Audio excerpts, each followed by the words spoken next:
मित्रांनो, मी आज तुमच्यासाठी घेऊन आलोय एकदम मस्त टेस्टी अशी ड्रायफ्रूटची पोळी। आता मी या ड्रायफ्रूटच्या पोळीमध्ये ना काजू, बदाम, मनुके टाकून घेतलेले आहेत। तुम्हाला जे ड्रायफ्रूट्स आवडतात ना ते यामध्ये तुम्ही टाकून घेऊ शकता आणि एकदम मस्तपैकी एकदम टेस्टी अशी एकदम भन्नाट अशी ड्रायफ्रूटची पोळी तुम्ही बनवू शकता। आणि पोळी भाजून घेत असताना वरून मस्तपैकी देसी तूप जर टाकलत ना एकदम भन्नाट बनते चवीला। आणि त्याचबरोबर मित्रांनो, बनवायला पण एकदम साधा सोपा आहे। तुमच्या घरी तुम्ही एकदम फटाफट तयार करू शकता।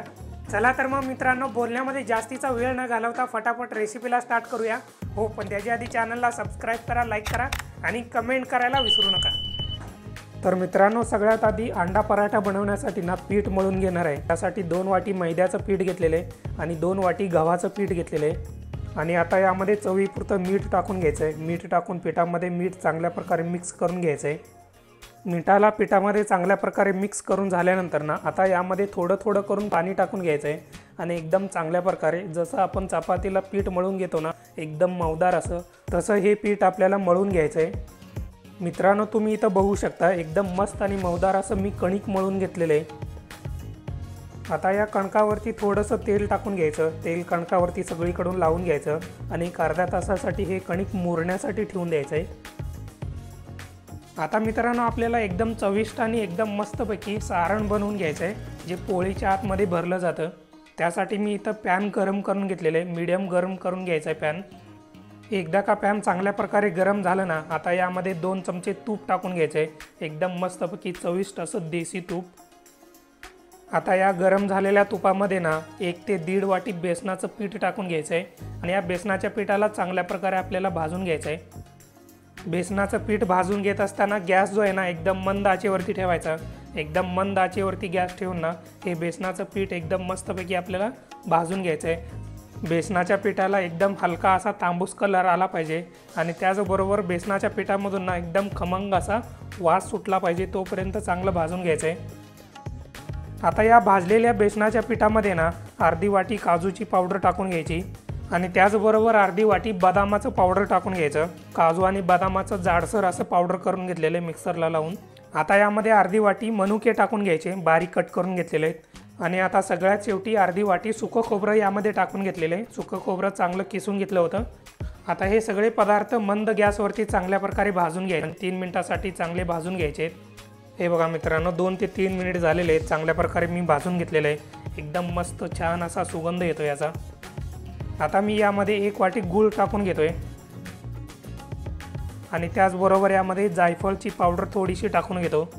आता यामध्ये वेलची पावडर थोडीशी टाकून घेतो। आता मी यामध्ये 1 चमचा खसखस टाकून घेतो आणि आता सगळ्यात शेवटी एकदम मस्तपैकी 3 ते 4 चमचे तूप टाकून घ्यायचे। एकदम मस्त सुगंधित असा देसी तूप। आता हे जे सगळे पदार्थ आपण घेतलेत ना एकदम चांगल्या प्रकारे चांगलं एकजीव झालं पाहिजे तोपर्यंत मिक्स करून घ्यायचं आहे। आता मित्रांनो, तुम्ही इथं बघू शकता हे सगळे पदार्थ एकदम चांगल्या प्रकारे चांगलं एकजीव होईपर्यंत मिक्स करून घेतलेले। आता आपलं सारण रेडी झालेलं आहे। जे पोळीसाठी लागतं ना सारण मस्तपैकी तयार करून झालेले आहे। तर आता आपण पोळी तयार करायला चालू करूयात। त्यासाठी मी इथं कणिक घेतलेलं आहे। एकदम मीडियम साईजचा एक गोळा घेतलेला आहे कणकाचा। आता मी याला वाळलेलं पीठ लावून घेतो दोन्ही साईडनी चांगल्या प्रकारे। हे बघा, अशा प्रकारे थोडंसं लावून घ्यायचं आहे दोन्ही साईडनी। आता याला चांगल्या प्रकारे लाटून घ्यायचं आहे। एकदम हलक्या हाताने लाटून घ्यायचं आहे आणि थोडंसं मोठं गोलाकारमध्ये बनवून घ्यायचं याला, म्हणजे नंतर ना आपल्याला यामध्ये सारण भरता येईल। हे बघा, अशा प्रकारे एकदम जाडसर असं लाटून घेतलेलं आहे आणि खूप मोठं पण नाही आहे आणि जास्त पातळ पण नाही झालेलं आहे। आता यामध्ये आपल्याला सारण भरून घ्यायचं आहे। 2 ते 2.5 चमचे यामध्ये सारण बसेल किंवा मग तुमच्या पोळीमध्ये जेवढं जास्तीत जास्त सारण यामध्ये बसेल ना तेवढं सारण यामध्ये बसून घ्यायचं आहे। आणि आता वरचा जो भाग आहे ना तो चांगल्या प्रकारे आपल्याला सील करून घ्यायचा आहे। सगळ्या ज्या कडा असतात ना एकत्र करून घ्यायच्या आणि त्या चांगल्या प्रकारे सील करून घ्यायच्या।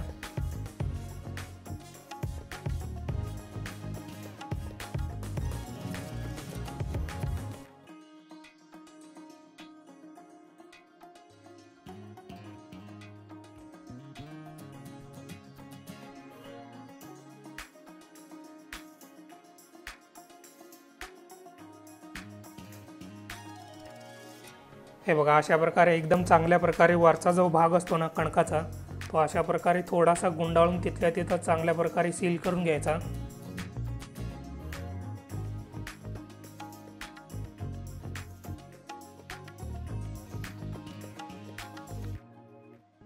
आता मी पोळपाटावरती थोडंसं वाळलेलं पीठ टाकून घेतो आणि सील केलेला जो भाग आहे ना तो खालच्या साईडला ठेवून चांगल्या प्रकारे वरून थोडंसं दाबून घेतो अशा प्रकारे, म्हणजे आतमधलं जे सारण आहे ना सगळीकडून एक समान पसरलं जातं। आता वरून वाळलेलं पीठ थोडंसं टाकून घेतो आणि एकदम चांगल्या प्रकारे गोलाकार असं पोळी लाटून घेतो। पोळी लाटून घेत असताना एकदम हलक्या हाताने पोळी लाटून घ्यायचं आहे, एकदम दाब देऊन वगैरे लाटून नाही घ्यायचा। बघितला का मित्रांनो, एकदम मस्तपैकी एकदम गोलाकार असा मीडियम जाडीचा आपला पोळी मी लाटून घेतलेले। आता मी मित्रांनो इथं पोळीवरती थोडंसं काजूचं डेकोरेशन करून घेतो आणि सेंटरमध्ये थोडंसं बदाम पण लावून घेतो कट केलेला, त्यामुळे आपली पोळी खायला तर एकदम भारी लागणारच आहे, त्याचबरोबर दिसायला पण एकदम भारी दिसेल। आता मी इथं तवा तापून घेतलेले चांगल्या प्रकारे। आता यावरती थोडंसं तूप टाकून घेतो। तूप टाकून झाल्यानंतर पोळी टाकून चांगल्या प्रकारे या पोळीला दोन्ही साईडनी भाजून घेतो।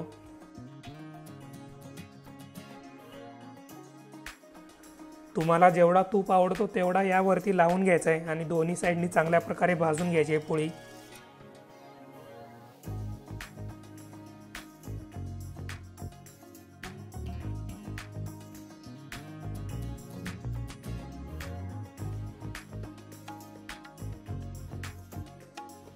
हे बघा मित्रांनो, अशा प्रकारे एकदम साध्या सोप्या पद्धतीने एकदम मस्तपैकी एकदम टेस्टी असा ड्रायफ्रूटचा पोळी रेडी झालेले आहे। अशा प्रकारे तुम्ही पण तुमच्या घरी ड्रायफ्रूटची पोळी तयार करू शकता। दिसायला तर पोळी एकदम मस्त झालेले, वरून जे ड्रायफ्रूटचं डेकोरेशन वगैरे केले ना त्यामुळे मस्त दिसायला लागले आणि त्याचबरोबर टेस्टला एकदम भन्नाट झालेले, एकदम टेस्टी झालेले। ड्रायफ्रूट्स वगैरे टाकल्यामुळे ना एकदम मस्त लागते टेस्टला। तर मित्रांनो, अशा प्रकारे ड्रायफ्रूटची पोळी तुम्ही तुमच्या घरी एकदा नक्की ट्राय करा।